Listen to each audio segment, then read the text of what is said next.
Welcome back to Guns 101, our welcome for new gun owners, brought to you by the Self-Defense Radio Network. I'm Rob Morse from Self-Defense Gun Stories. The guy doing the technical heavy lifting there is Paul Lathrop from the Polite Society podcast. We have Rob Pincus with us from the Personal Defense Network. Rob, you make such a great distinction.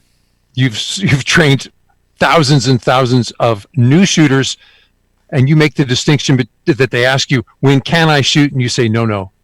When must you shoot? When should you shoot? Talk to us about that. Yeah, it's incredibly important. Everyone who comes to firearms ownership to be prepared to defend themselves and those that they care about has this very clear image that they're worried about. And whether that's a home invasion or terrorism or a mugging, doesn't really matter. They know there are certain times when they would use a gun to defend themselves. That's what drives them to the initial purchase, into training, into places like Self-Defense Network.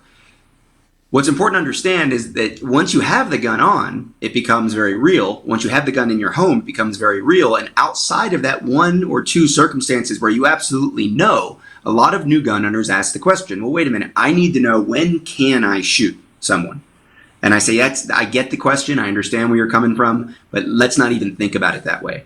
The answer to that question really comes down to some legal, technicalities that maybe is what they're looking for, a lawyer to come in and say, well, here's where you would be charged with a crime and here's where you wouldn't. We need to put all that stuff aside.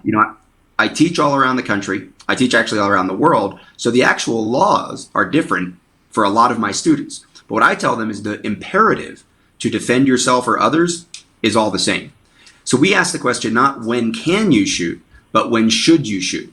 And you should only shoot. You should only use a firearm to defend yourself or others when you or that other person are in imminent and extreme threat of harm from another individual.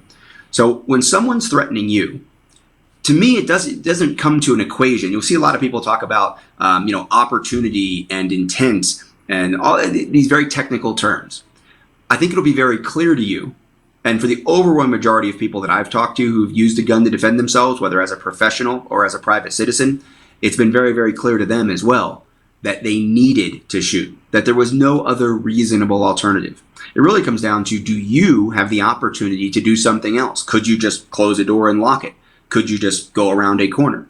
Could you avoid the situation altogether that might escalate to one where you would then need to shoot someone else? It comes down to responsibility.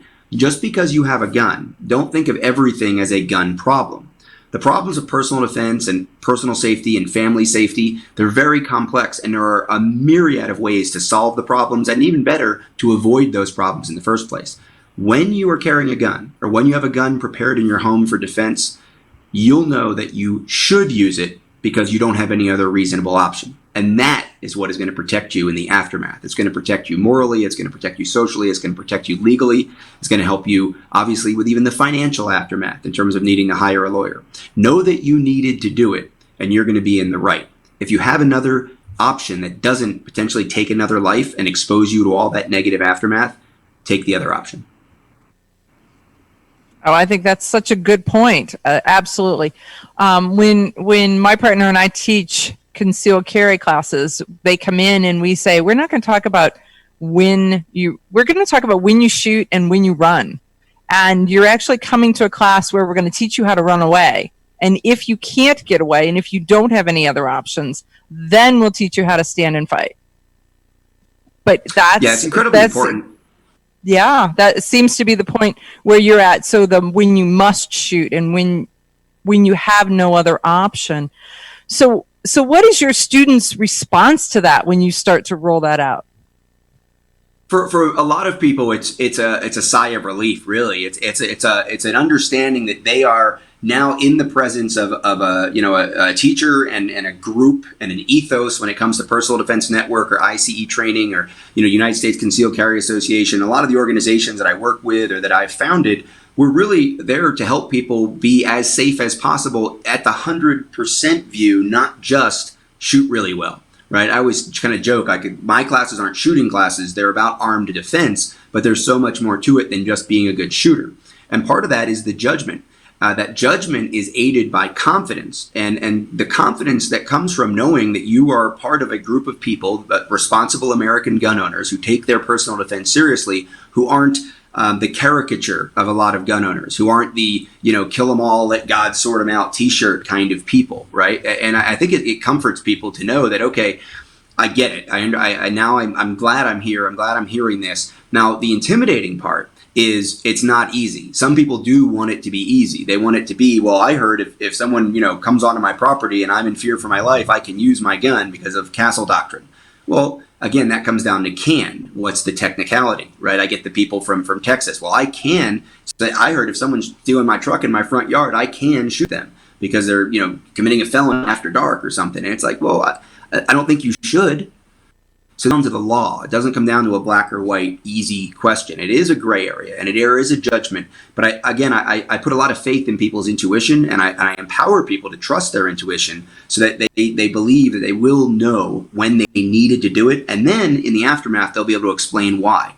Because I tell them that too. If in the aftermath, all you're saying is, well, according to statute, this and that and the other, I shot him because of this, I don't know a jury that's going to fall for that, and most police officers, when you show up, aren't going to go for that either. They're going to want to understand, well, okay, got it. I understand the law, went to law school, or the lawyers explained it to me in the briefing, or the judge explained it to me in my obligations as a juror, but I need you to tell me why you just fired lethal bullets at another human being. And the answer isn't going to be in a statute.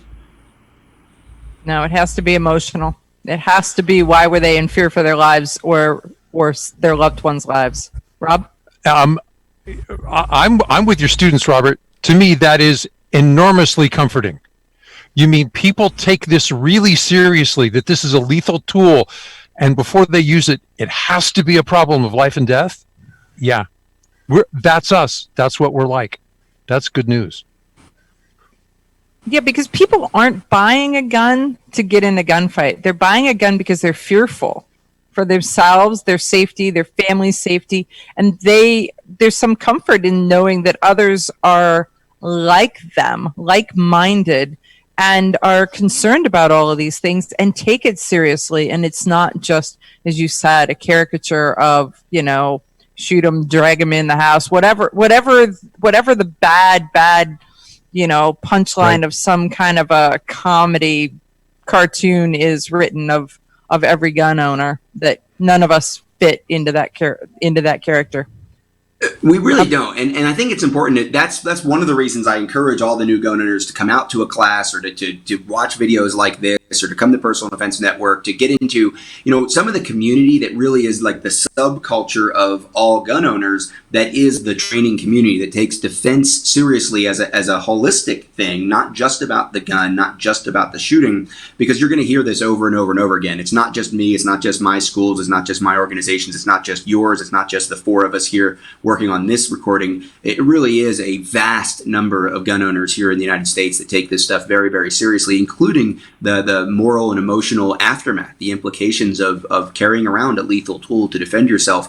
And if you fall for the superficial, like the guy on the internet with a code name and a cartoon, avatar as his personality profile, that isn't what you're going to find in the training community. And that would be like a fear of mine with the influx of new gun owners at a time when it's not going to be easy to train, not going to be easy to get to the range and take a class with a good vetted professional caring educator, that they're going to see some of that superficial stuff. And I've had people tell me like they don't want to be identified that way, so they have feared going to a gun shop or going to a gun class or going even to a gun range to join so they can practice, because they're almost like, well, I don't want to be that. I don't want to run into like 50 of those people. I'm not saying you won't find one, but the vast majority of people in the training community are definitely not that.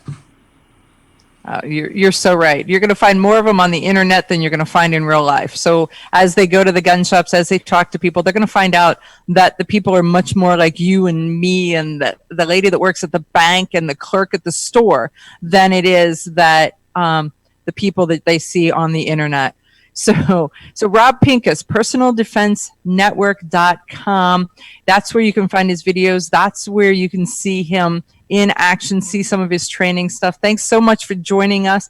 And if you'd like to hear more from Rob Morris or Paul Lathrop or myself, go to the selfdefenseradionetwork.us, so SDRN.us, then you can find us there. And from there, you can link to everybody else that's in these videos.